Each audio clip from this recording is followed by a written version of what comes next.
നമ്മൾ പണ്ട് ഇതിനെപ്പറ്റി സംസാരിച്ചിട്ടുണ്ട്. ജസ്റ്റ് ഇപ്പൊ ഇവിടെ ഒന്നും കൂടി പറയാം. സെക്കുലർ എന്നുള്ള ആശയം ആക്ച്വലി ബ്രിട്ടീഷുകാരും യൂറോപ്യൻസും ആണ് കൊണ്ടുവന്നത്. അത് ആക്ച്വലി അവർക്കായിരുന്നു ആവശ്യം സെക്കുലർ എന്ന് പറയുന്നത്. കാരണം അവരുടെ ഗവൺമെന്റിനെ നിയന്ത്രിച്ചിരുന്നത് അവരുടെ പള്ളികളും പോപ്പുമൊക്കെയായിരുന്നു. അപ്പൊ പോപ്പിന്റെ കയ്യിൽ കാശില്ലാതായി കഴിഞ്ഞപ്പോ തന്നെ പോപ്പിനെ എങ്ങനെയെങ്കിലും ഒഴിവാക്കണം എന്ന ചിന്ത എല്ലാ രാജാക്കന്മാർക്കും വന്നു തുടങ്ങി. പിന്നെ ജനങ്ങൾക്കും വന്നു തുടങ്ങി. കാരണം പോപ്പ് ഇടയ്ക്കിടയ്ക്ക് കാശ് ചോദിക്കും. പോപ്പ് ഇടയ്ക്കിടയ്ക്ക് എല്ലാ സ്പെയിനിലെ രാജാവിനും യുകെയിലെ രാജാവിനും ഫ്രാൻസിലെ രാജാവിനും ജർമ്മനിയിലെ രാജാവിനും ഒക്കെ കത്തയക്കും. കാശ് എന്നും പറഞ്ഞിട്ട്. ഇത് രാജാക്കന്മാർക്ക് വലിയ തലവേദനയായിരുന്നു. പണ്ട് ഭക്തി ഉണ്ടായിരുന്നപ്പോ ഭക്തിയുടെ പേരിൽ ഇവര് കാശ് കൊടുക്കും. പിന്നെ പോപ്പ് ഉഡായിപ്പാണെന്ന് ഈ ബൈബിള് ഇവർക്ക് വായി തോന്നിയത് വിളിച്ചു പറയുന്നതാണെന്ന് ഇവര് പറയുന്നതൊന്നും ബൈബിളിൽ ഇല്ലാന്നൊക്കെ മനസ്സിലാക്കി കഴിഞ്ഞപ്പോ രാജാക്കന്മാര് കാശ് കൊടുക്കാതെയായി. പിന്നെ ജനങ്ങളും ഇതേ പരിപാടി തന്നെയായി. പോപ്പ് വെറും തട്ടിപ്പാണെന്ന് യൂറോപ്പിലെ ജനങ്ങൾക്കും മനസ്സിലായപ്പോ ഇവർക്ക് ഈ പോപ്പ് വേണ്ട, നമ്മുടെ ഗവേണൻസിൽ പോപ്പ് ഇവിടെ വേണ്ട, പള്ളിക്കാര് വേണ്ട എന്നൊരു കാര്യം അവര് തീരുമാനിച്ചു.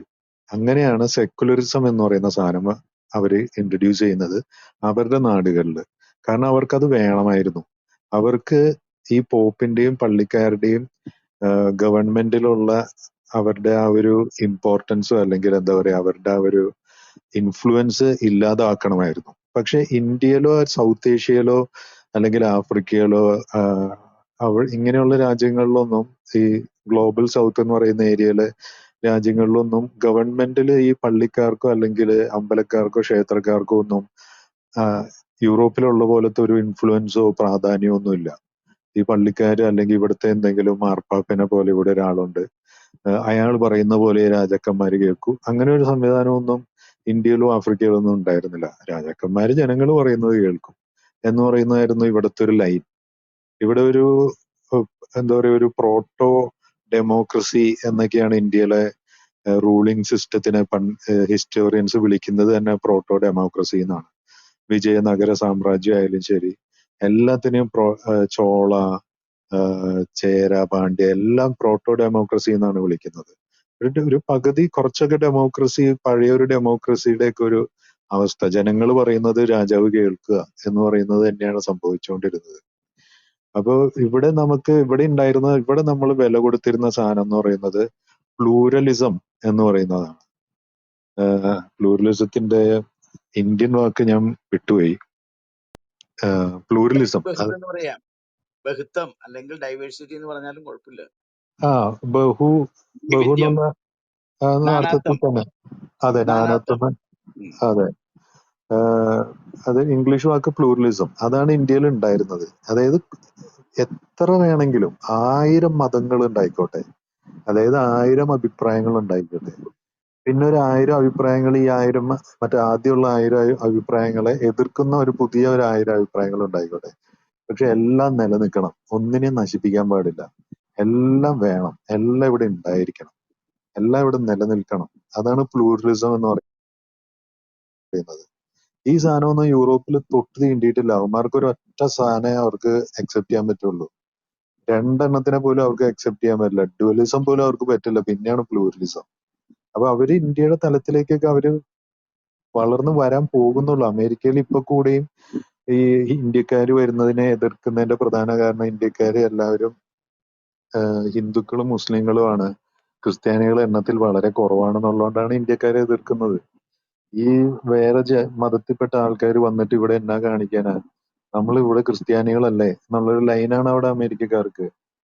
അവർക്ക് ആ ഒരു അമേരിക്കൻ പ്രൊട്ടസ്റ്റാനിസം അല്ലാതെ വേറൊരു സാധനത്തിനെ അവർക്ക് അക്സെപ്റ്റ് ചെയ്യാൻ പറ്റില്ല. കാത്തലിസത്തിനെ പോലും അമേരിക്കക്കാർക്ക് അക്സെപ്റ്റ് ചെയ്യാൻ പറ്റില്ല.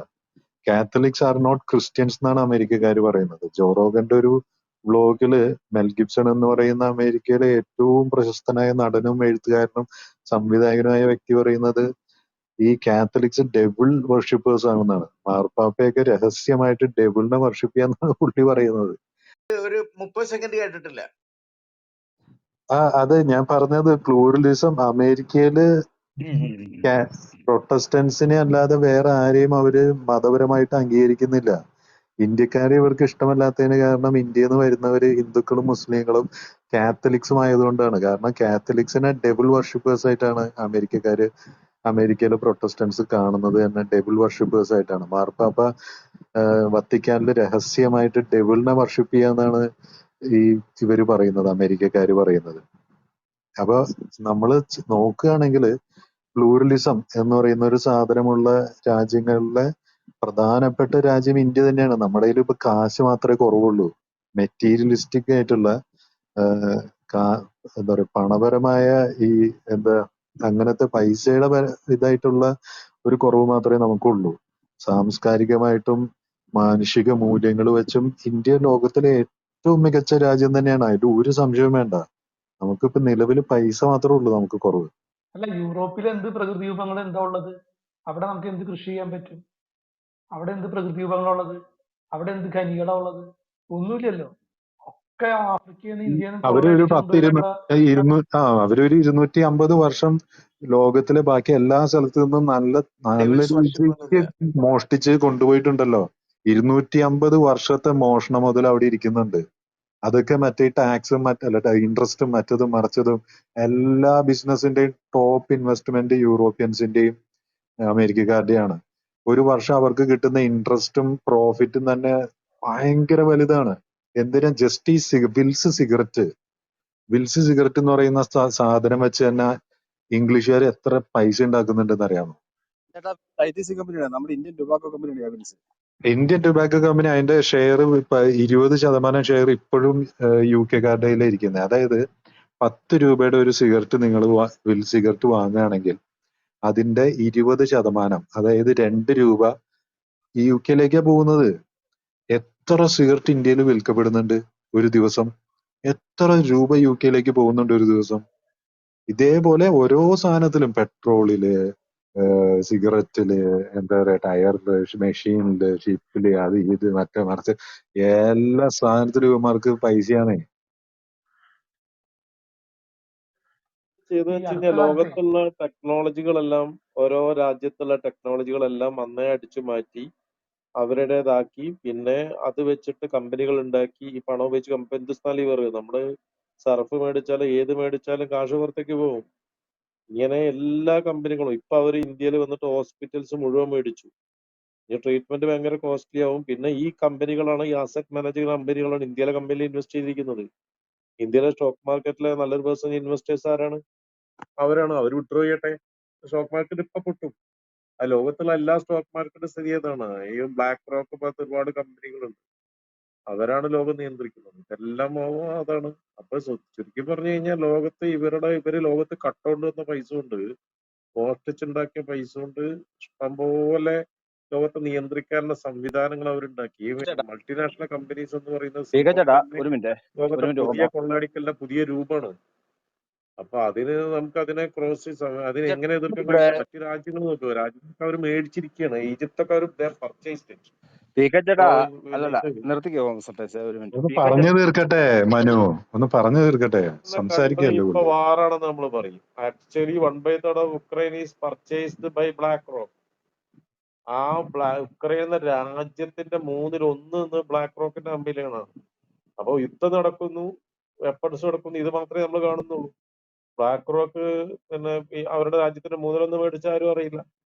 ഇനി ലോകത്തിലെ ഏറ്റവും കൂടുതൽ ഗോതമ്പ് ഉത്പാദിപ്പിക്കുന്ന ഉക്രൈൻ ഇനി ഗോതമ്പ് ഉത്പാദിപ്പിക്കാതിരിക്കാനാണ് അവർ ഇൻവെസ്റ്റ് ചെയ്യുന്നത്. അവരുടെ സാധനത്തിന് വില കിട്ടുക എന്നുള്ളതാണ്. അമേരിക്കയിൽ ഉത്പാദിപ്പിക്കുന്ന 65% ആപ്പിൾ നശിപ്പിച്ചു കളയും, ധാന്യങ്ങൾ നശിപ്പിച്ചു കളയും. എന്തിനാ? അവിടെ ഉത്പാദിപ്പിക്കാതിരിക്കുക എന്നുള്ളതാണ്. അങ്ങനത്തെ ഒരു മാർക്കറ്റ് ഡ്രിവൻ എക്കോണമിയാണ് ഇവർ ചെയ്യുന്നത്. ഈ മുതലാളിത്ത രാജ്യങ്ങൾ എന്ന് പറഞ്ഞാൽ അതാണ്. കൺസെപ്റ്റേ വേറെയാണ്. നമ്മുടെ രാജ്യത്തെ പോലെ ഇവിടെ എല്ലാവർക്കും 10 രൂപ 15 രൂപ കൊടുത്ത ചായ കിട്ടുന്ന സ്ഥലമല്ല അമേരിക്ക. അവിടെ എല്ലാം കോസ്റ്റ് കൂട്ടി വെച്ചിരിക്കുകയാണ്. പബ്ലിക് ട്രാൻസ്പോർട്ട് സിസ്റ്റം എഫക്റ്റീവ് ആയിട്ട് ഉണ്ടാവില്ല. 60% ആൾക്ക് വീടില്ല. നിങ്ങൾ എന്ത് കുന്തം ഉണ്ടെന്നായി പറയുന്നത്? നിങ്ങൾ 14 മണിക്കൂർ, എത്ര മണിക്കൂർ നിങ്ങൾ ഓഫീസിൽ ചെല്ലണം അമേരിക്കയിൽ? എത്ര മണിക്കൂർ? ഇവിടെ 10 മണിക്കൂർ അവിടെ അത് നടക്കുമോ? 8 മണിക്ക്, 7 മണിക്ക്, 15 നിങ്ങൾ ഓഫീസിൽ ഉണ്ടായിരിക്കണമെന്നേ. 14 മണിക്കൂർ വർക്ക് ചെയ്യണം. അത് കഴിഞ്ഞ് വീട്ടിൽ നിന്നുള്ള വർക്ക് ചെയ്താലേ നിങ്ങൾക്ക് പിറ്റേ ആഴ്ച വിട്ടു ഓഫീസ് പോകാൻ പറ്റും. വെറും ഒരു പണിയായുധം മാത്രമായിട്ട് ഒരു മനുഷ്യനോട് ജീവിക്കും. എന്നിട്ട് നിങ്ങൾക്ക് ഒരു വീട് വെക്കാൻ പറ്റും? പറ്റൂല. അതാണ് ആ എക്കോണമിയുടെ മോഡൽ എന്ന് പറയുന്നത്. ഒരു മനുഷ്യൻ ഒരു ജീവിതം എന്ന സാധനം ഇല്ലാതാക്കുന്ന ഒരു മോഡലാണ് അവിടെ ഉള്ളത്. ഒരു സ്വർഗമാണ് എന്ന് നമ്മളെ തെറ്റിദ്ധരിപ്പിക്കുന്നത്. Okay, thank you. ഞാൻ കുറെ സംസാരിച്ചു. ടിപ്പുവിനെ വധിച്ചതിന് ശേഷം ടിപ്പുവിന്റെ എനോർമസ് വെൽത്ത് വെച്ചാല് ബ്രിട്ടീഷ് മിലിറ്ററി ഹിസ്റ്ററിയിൽ ഇത്രയും അധികം വെൽത്ത് അവർക്ക് വേറെ എവിടെ നിന്നും കിട്ടിയിട്ടില്ല. ഇത്ര വാസ്റ്റ് വെൽത്ത് ആയിരുന്നു ടിപ്പുവിന്റെ ട്രഷറിയിലും പ്രൈവറ്റ് ചേംബേഴ്സിലും ഒക്കെ ഇവന്മാരെടുത്തത്. ഇത് കംപ്ലീറ്റ് ഇവര് ലണ്ടനിലേക്ക് ഷിപ്പിൽ കൂടെ ലണ്ടനിലേക്ക് കടത്തി. അത് ബ്രിട്ടീഷ് മിലിറ്ററി ഹിസ്റ്ററി തന്നെ പറയുന്നുണ്ട്. ടിപ്പുവിന്റെ കൊന്നും കണ്ടിട്ട് കിട്ടിയ സ്വത്ത് യഥാർത്ഥത്തിൽ ആ സ്വത്തിന്റെ അവകാശി പിന്നെ വരുന്ന രാജാവാണ്. അതായത് മൈസൂർ വൊഡയാർ രാജവംശമാണ് പിന്നെ അധികാരത്തിൽ വരുന്നത്. ബ്രിട്ടീഷുകാർ അവരെയാണ് പിന്നെ നിശ്ചയിക്കുന്നത്. എന്നാൽ അവർക്ക് ഈ സ്വത്ത് അവർക്ക് കൈമാറേണ്ടതായിരുന്നു. അത് ചെയ്തില്ല. ഈ സ്വത്ത് മുഴുവനും ഇവര് ലണ്ടനിലേക്ക് കൊണ്ടുപോയി. കംപ്ലീറ്റ് ടിപ്പു സുൽത്താന്റെ ട്രഷറി കൊള്ളയടിച്ചതിന് ശേഷമാണ് സെൻട്രൽ ബാങ്കുകൾ ആരംഭിക്കുന്നത്. സെൻട്രൽ ബാങ്കിങ് സിസ്റ്റം തുടങ്ങുന്നത് തന്നെ ഈ ബ്രിട്ടീഷ് ടിപ്പുവിന്റെ ട്രഷറിയിൽ നിന്നാണ്.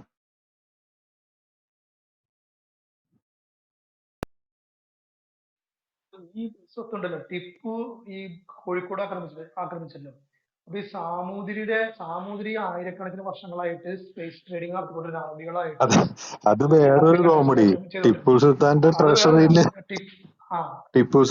ട്രഷറിയില് ഇത്രയും പൈസ വന്നത് ടിപ്പു സുൽത്താൻ വേറെ സ്ഥലത്ത് നിന്ന് അടിച്ചു മാറ്റിയതാട്ടോ. അത് വേറെ കോമഡിയാ.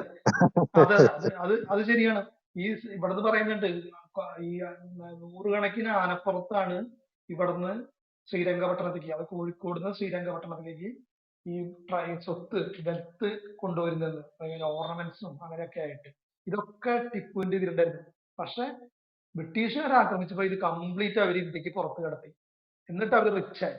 എന്നിട്ട് നമ്മളെ അടിമകള്, നമ്മളൊന്നിനും കൊള്ളരാത്തവരും നിവൃത്തിയില്ലാത്തവരും. ആ സമയത്തൊക്കെ ഈസ്റ്റ് ഇന്ത്യ കമ്പനി ടിപ്പു സുൽത്താനോട് പറഞ്ഞത് സാമുദ്രീനെ ആക്രമിക്ക്. പിന്നെ തമിഴ്നാട്ടില് ഈ വേലു നച്ചിയാറിന്റെ ആ ഒരു ഏരിയയിൽ ഉണ്ടായിരുന്ന കുറച്ച് രാജാക്കന്മാരൊക്കെ ഉണ്ടായിരുന്നു, ഈ കോയമ്പത്തൂർ ആ ഏരിയയൊക്കെ ആയിട്ട് ബന്ധപ്പെട്ട്. അവിടെയുള്ളവരെയൊക്കെ ആക്രമിക്ക്, അവിടെ നിന്നുള്ള സ്വത്ത് മൊത്തം അടിച്ചു മാറ്റിക്കോ, എല്ലാം നിനക്കുള്ളതാണ്, നിന്റെ കൂടെ ഞങ്ങളും ഉണ്ട്, നിനക്ക് കട്ടയ്ക്ക് നിന്റെ കൂട്ടാണ് ഞങ്ങള് എന്നൊക്കെ പറഞ്ഞ് ടിപ്പു സുൽത്താനെ അങ്ങ് പറഞ്ഞ് മോഹിപ്പിച്ചിട്ട് പുള്ളിനെ കൊണ്ട് ചെയ്യിപ്പിച്ചാണ് ഈസ്റ്റ് ഇന്ത്യ കമ്പനിയുടെ ആൾക്കാർ. എല്ലാം കഴിഞ്ഞു ടിപ്പു സുൽത്താൻ ഈ സദേൺ ഇന്ത്യയിലെ മൊത്തം സമ്പത്തും വടിച്ചെടുത്തതിന് ശേഷമാണ് പിന്നെ ബ്രിട്ടീഷുകാർക്ക് എളുപ്പമായല്ലോ, ആകെ അവിടുന്ന് മാത്രം എടുത്താൽ മതി. അങ്ങനെ അവിടുന്ന് മാത്രമായിട്ട് എടുത്തുകൊണ്ട് കൊണ്ടുപോയി എന്റെ സെൻട്രൽ ബാങ്കിങ് സിസ്റ്റം ഒക്കെ സ്റ്റാർട്ട് ചെയ്ത് അവര് അർമാദിച്ചു. ഇപ്പോഴും ആ അർമാദം തുടർന്നുകൊണ്ടിരിക്കുകയാണ്.